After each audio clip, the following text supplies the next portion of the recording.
This pasta has a sweet story behind it, and it's a very sweet sauce. Literally, it's sweet. It's a Fennel-Tomato sauce I'm going to share with you guys today, but it's very, very, very thick pasta. I've got a deep pan or Dutch oven. We're going to combine 1 large or 2 medium onion into nice hot EVOO, good olive oil, along with a fat bulb or 2 small bulbs of fennel. Now, fennel and onion, once you cook them, become very, very sugary and sweet naturally. I also add to this sauce, just to highlight the flavor and that sweetness and really like make it super rich and like, I add a little bit of Italian honey called acacia honey. Now, whenever you season with salt, what you're really doing is drawing the liquid out of anything you're salting. So we're gonna salt evenly from above, letting it rain on the vegetables so that we know we got an even coat of the salt. So now I'm gonna put my little grater right over the pan. I'm gonna add some garlic, because that's how I roll. I really don't make anything except occasionally a dessert or two without the garlic. I'm gonna add a little garlic to this. And once this gets super, super tender, we're going to deglaze the pan and add a little bit of alcohol. We're going to add either a splash of Pernod, which is an anise-flavored liqueur, or you can add a nice fat splash of Italian white wine. So either one of these. We're gonna let this cook out till it gets nice and soft.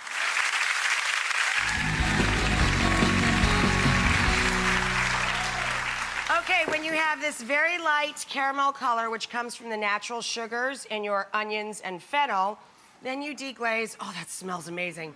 With a fat splash of Pernod, which is your anise-flavored liqueur. And then you're going to add a little bit of stock. This is a vegetable-based sauce, so I use my vegetable stock for this. Couple turns of the pan to give it a very slow and low-cooked flavor.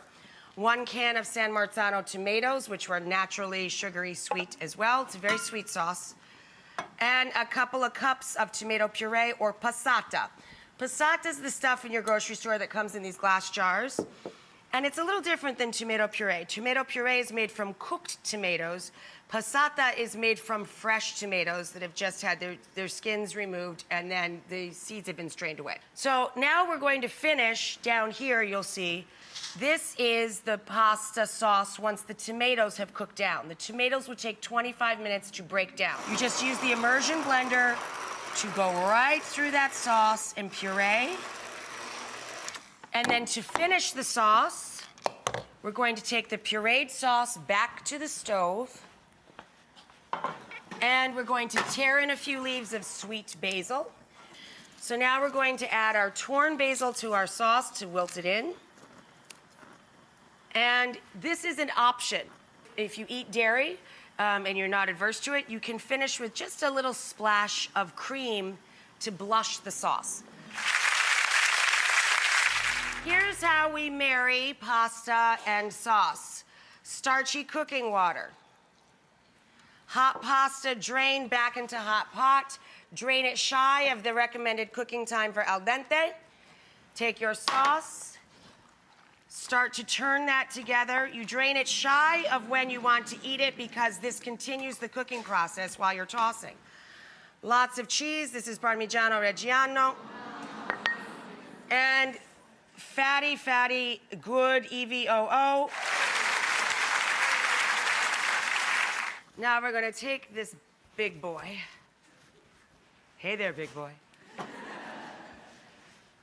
Over to our table. Oh.